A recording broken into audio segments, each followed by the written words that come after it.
We're now on to Finance 1857, Councillor McQuaiding.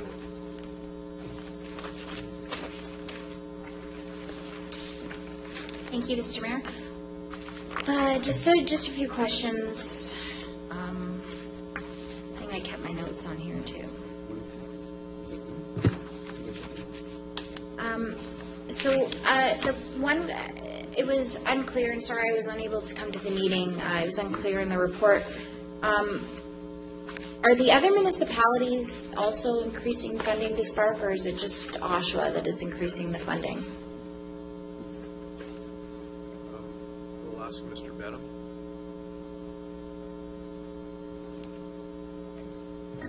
Through you, Mr. Mayor.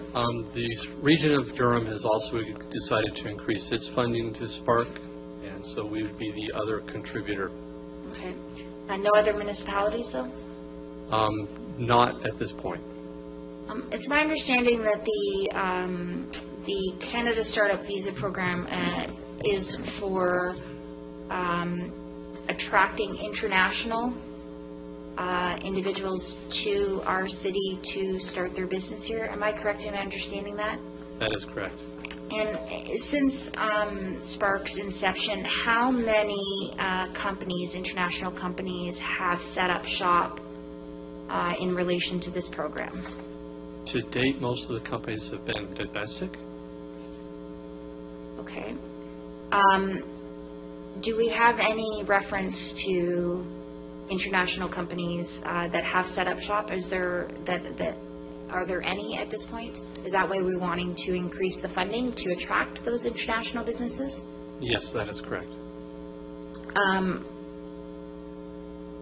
So originally with Spark, my understanding was it was meant to, because we're putting in the funding, it was meant to spark businesses here, like domestic businesses. When did Spark move more to the international side of things, which seems to be already the region of Durham's responsibility, and also our partnership with what's the name of that alliance called now? Greater Toronto Marketing Alliance. Thank you, if that's the name of it now.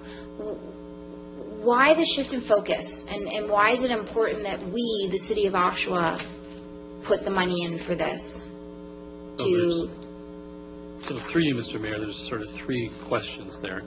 The first is through the region and through Toronto Global, their focus is really attracting international companies, but not entrepreneurship.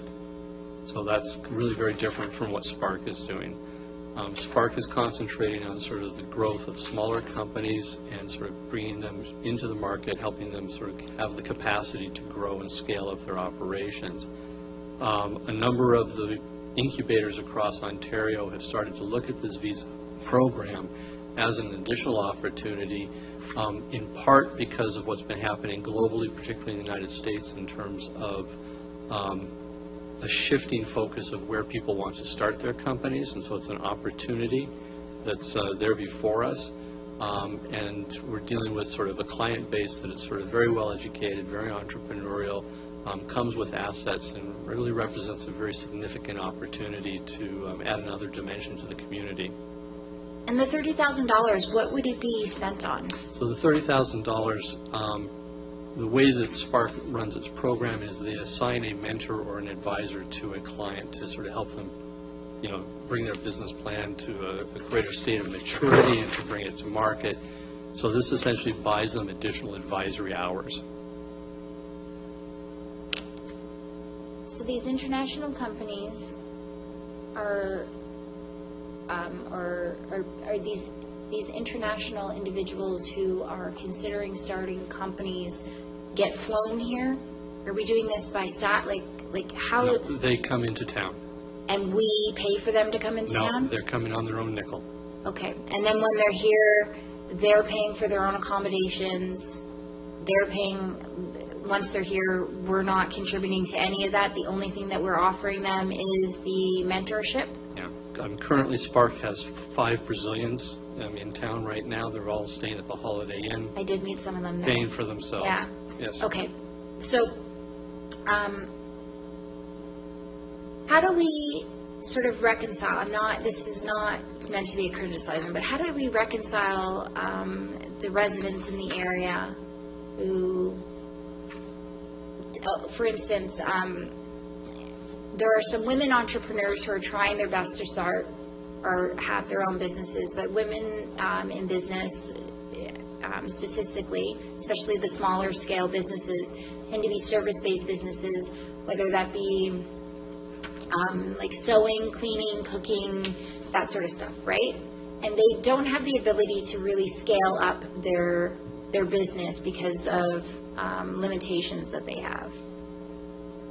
They don't feel like they can go through the Spark program because they don't feel like they fit into a sort of model that works with Spark. So, through you, Mr. Mayor, so Spark's core mandate, as dictated by their major funder, which is the province, is to really focus on technology-based companies. So, by sort of definition, they're going to not deal with a number of sort of companies that are out there. And this is where we look at the entire ecosystem in terms of entrepreneurship, and the role of BACD really starts to deal more with those other types of companies, and they've got sort of a very robust program to help them out.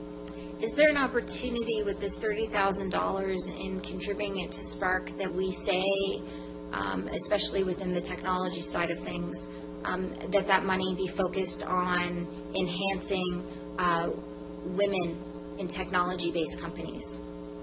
I'm not sure how that could be directed.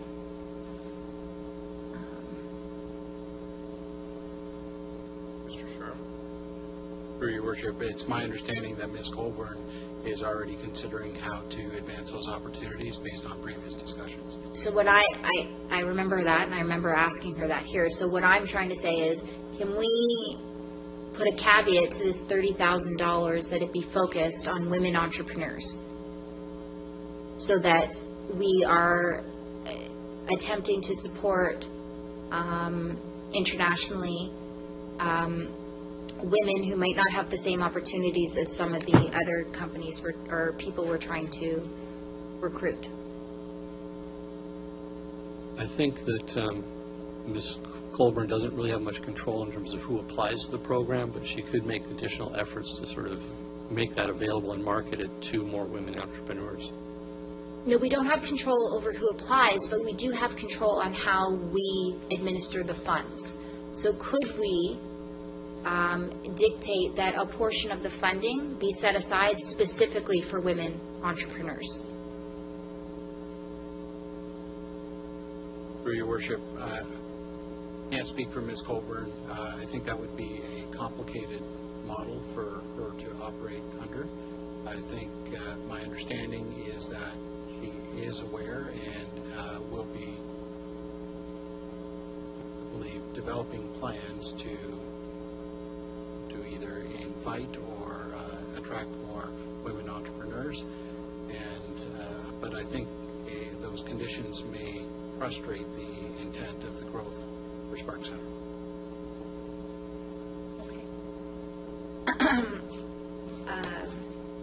I mean, I don't see this to be, I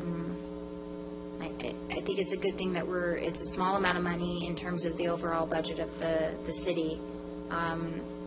I'm not sure it is as complicated as it's being made out to be. I know that I've done some research and other types of initiatives that focus mainly on trying to build up women entrepreneurs. And I think that, especially when we're dealing with international relationships, and that some of these countries, it's the women who actually need more support. It's the women who actually can't get through that next level to get that funding. And so I hope that the Spark Center can come up with an innovative way to ensure that we are directing funding to women entrepreneurs within the technology sort of sector to support them with their ideas, because I think that it's a market. I think that women entrepreneurs deal and do business differently, and we need opportunities to really support those women. So I do hope that in the future that might be considered. Councillor Kerr. Thank you, Mr. Mayor. Just to add some information to that, I just attended the Women Entrepreneurs Refinery at the Community Innovation Hub at Paul Dwyer, and where they said that 67% of all entrepreneurs in Canada are female women. So while Spark might focus on the technological aspect of this, we have other innovation hubs within the country that may deal with entrepreneurs who may or may not be in the tech field. So just to offer that up, it's well known that 2/3 of the entrepreneurs we have now are women. Sorry, just to clarify, this is the international side of things, and so I understand what's happening, but I would just like to see on the international side of things that we're supporting women in some of the other countries that don't have the same opportunities being able to get access to the funding. Thank you. On the item, I'll call the vote. All those in favor? Opposed? One opposed. That carries.